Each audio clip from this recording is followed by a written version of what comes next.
दोस्तों आज हम आपको एक ऐसे इंसान की कहानी बताने जा रहे हैं जिसने 25 साल की छोटी उम्र में मुंबई को अपने घुटने पर ला दिया था। क्या आप सोच सकते हैं कि जिस समय मुंबई में दाऊद इब्राहिम के नाम की तूती बोलती थी उस समय भी कोई ऐसा आदमी हो सकता था जो उसके दिल में डर बनाकर बैठ गया था। वो अपने माँ बाप की ऐसी संतान था जिसका हौसला उसकी उम्र से ज्यादा बुलंद था। हिम्मत और काबिलियत उसमें कूट कूट कर भरी हुई थी। तो दोस्तों हम बात कर रहे हैं मुंबई के ऐसे अंडरवर्ल्ड गैंगस्टर की जिसका 25 साल की उम्र में एनकाउंटर हो गया, जिसका नाम था माया डोलस। तो दोस्तों आपको बताएंगे माया डोलस के बारे में, तो बने रहिएगा वीडियो के अंत तक। माया डोलस का असली नाम महेंद्र विट्ठल डोलस था। उसका जन्म 15 नवंबर 1966 को मुंबई में हुआ था। माया डोलस के पिता का नाम विट्ठल डोलस और मां का नाम रत्नप्रभा डोलस था। उसकी मां ने ही इसे माया नाम दिया था। माया अंडरवर्ल्ड के सबसे खतरनाक शार्प शूटर में से एक था। बचपन में ही छोटे मोटे झगड़ों में माया का नाम सामने आया था, लेकिन जैसे जैसे वो बड़ा होता चला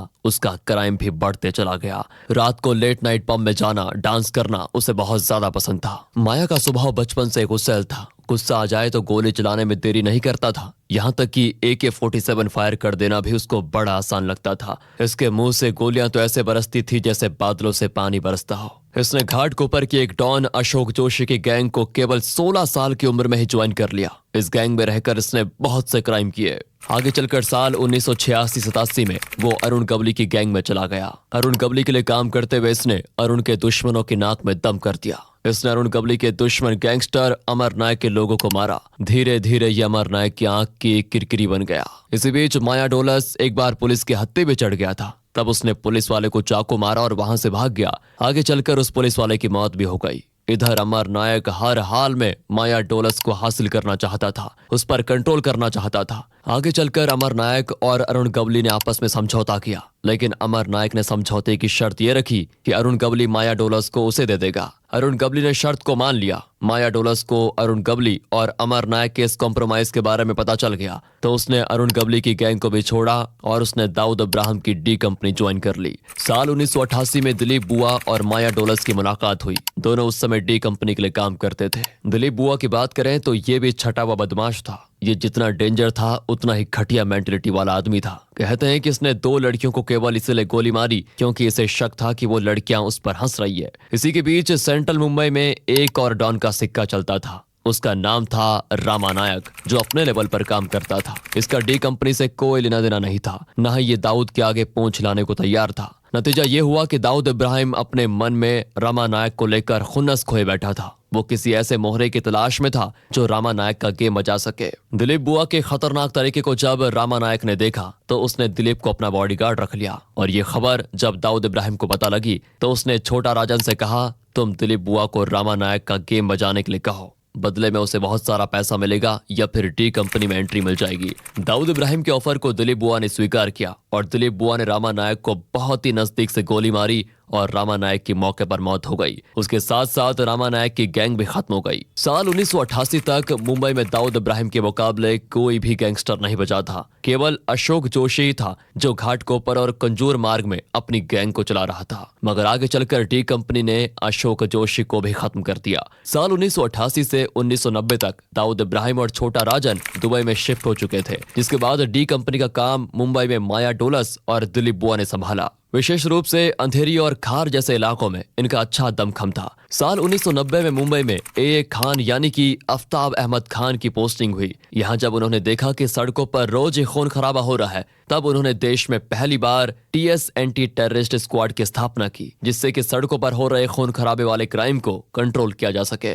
ATS ने फिर बदमाशों का एनकाउंटर करना शुरू कर दिया। माया डोलस और दाऊद इब्राहिम के रिलेशन तब खराब होना शुरू हो गए जब माया डोलस एक्सटॉर्शन के लिए काम करता था, मगर दाऊद इब्राहिम अपने लड़कों को बोल देता था कि अब इनको एक्सटॉर्शन के लिए कॉल नहीं करना है। एक पंजाबी बिल्डर था जिसके पास माया डोलस एक्सटॉर्शन के लिए कॉल किया करता था। इसके अलावा दिलीप बुआ भी उसे फोन करता था। वो काफी परेशान हो गया। उसने पुलिस की मदद लेनी चाहिए, लेकिन जब पुलिस से बात नहीं बनी तो फिर उसने डायरेक्ट दाऊद इब्राहिम से बात की। उसने कहा, मैं आपको पैसे दे सकता हूं, लेकिन अपने लड़कों से कहो वो फोन न क्या करे। इसके बाद दाऊद ने माया डोलस को फोन करने के लिए मना कर दिया। ऐसा पहले भी कुछ और लोगों के साथ भी हुआ था कि ऐन वक्त पर दाऊद ने एक्सटॉर्शन के लिए कॉल करने के लिए मना कर दिया और फिर माया डोलस को लगा कि अब वो नया गैंग बनाएगा और अपने तरीके से काम करेगा। इसलिए उन लोगों ने लोखंडवाला में एक फ्लैट अड्डा बनाया और नजदीकी पुलिस स्टेशन में ऐसी सेटिंग बना ली कि उनको पुलिस की तरफ से कोई प्रॉब्लम ना हो। इसके बाद तो माया ने खुलकर दाऊद इब्राहिम के उन लोगों को कॉल करना शुरू किया जो पहले से ही दाऊद को एक्सटॉर्शन मनी देते थे। उस समय नॉर्मल टेलीफोन हुआ करते थे, टेलीफोन में कॉलर आईडी भी नहीं होती थी, इसलिए ऐसे लोगों को ट्रैक करना आसान नहीं था। इन लोगों को ट्रैक करने के लिए पुलिस टेलीफोन एक्सचेंज की मदद लेती थी और वहीं पर बैठकर इन लोगों की कॉल को सुनती थी। आवाज के जरिए तो कॉलर की आइडेंटिटी पता लग भी जाती थी, लेकिन लोकेशन का पता नहीं लग सकता था। दूसरी तरफ उस क्षेत्र में माया डोलस और उसकी गैंग काफी तेजी से लोगों का एक्सटॉर्शन कॉल करती थी और पैसे न देने पर मौत के घाट उतार देती थी। आगे चलकर एटीएस ने इतना पता लगा लिया था कि लोखंडवाला के स्वामी बिल्डिंग में सेकंड फ्लोर पर ये लोग रहते थे, लेकिन जब पुलिस वहां पहुंची तो फ्लैट बंद था और पूछताछ करने पर पता लगा कि वहां पर कोई नहीं रहता। पुलिस ने अपनी जांच में पाया कि इस अपार्टमेंट से एक parallel telephone line ground floor पर जा रही है, यानी पुलिस समझ गई कि ये लोग इसी बिल्डिंग के ग्राउंड फ्लोर से ऑपरेट कर रहे हैं। आगे चलकर पुलिस को यह इनपुट मिला कि 16 नवंबर साल 1991 को मुंबई के लोखंडवाला स्थित बिल्डिंग में 7 लोग आने वाले हैं। इस बात को ध्यान में रखते हुए मुंबई पुलिस अपनी प्लानिंग करती है। उस फ्लैट का मालिक गोपाल राजवानी था। इस पूरे एनकाउंटर की टिप गोपाल राजवानी ने दी थी। 16 नवंबर 1991 दोपहर 12 बजे तक एटीएस की टीम ने मुंबई के लोखंडवाला में स्थित स्वामी अपार्टमेंट को घेर लिया। इस पूरी टीम को इंस्पेक्टर मोहम्मद कबीर लीड कर रहे थे। 1:30 बजे तक पूरी बिल्डिंग को स्विच कर दिया गया। प्लानिंग के अकॉर्डिंग सबसे पहले मोहम्मद कावी, इंस्पेक्टर घराल और कांस्टेबल आबादास उस अपार्टमेंट में गए जहां पर अपराधी छिपे हुए थे। उन्होंने डोर लॉक किया और अपराधियों को सरेंडर करने की कॉल दी, लेकिन वहां से गोलियों की बौछार हुई और ये गोलियां AK-47 से बुआ ने चलाई। मोहम्मद कावी के कंधे में गोली लगी और एक गोली उनके बुलेट प्रूफ जैकेट में टक गई। इंस्पेक्टर ग्राल को एक गोली लगी जो उनके कंधे को छूती हुई निकल गई और जब गोलियां चलने लगी तो पुलिस की टीम अपार्टमेंट की बाहर की तरफ भागी और अपराधी 3rd फ्लोर की तरफ निकल गए। सभी के पास सेमी ऑटोमेटिक राइफल थी। माया डोलस के पास पिस्तौल थी। लगभग 2 बजे एटीएस के अफ्ताफ अहमद खान क्राइम स्पॉट पर पहुंचे। इसी बीच मुंबई पुलिस के कमिश्नर मिस्टर कृष्णमूर्ति अपने ऑफिस में बैठे हुए थे और वो AA खान से कांटेक्ट करने की कोशिश कर रहे थे कि इन अपराधियों को जिंदा पकड़ा जाए,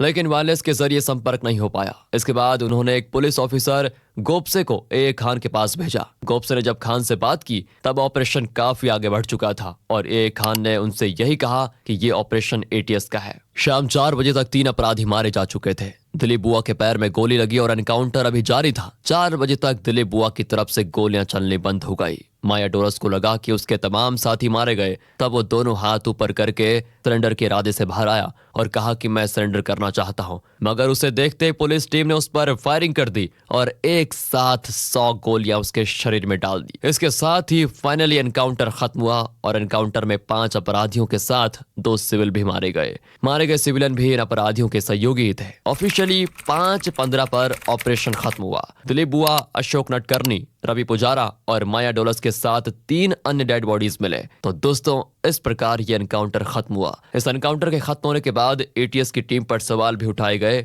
मगर उसे खारिज कर दिया गया। तो दोस्तों, क्या माया डोलस को जिंदा पकड़ा जा सकता था? इस वीडियो में आपकी क्या राय है? कमेंट करके अपनी राय जरूर दीजिएगा और वीडियो में देखने के लिए धन्यवाद।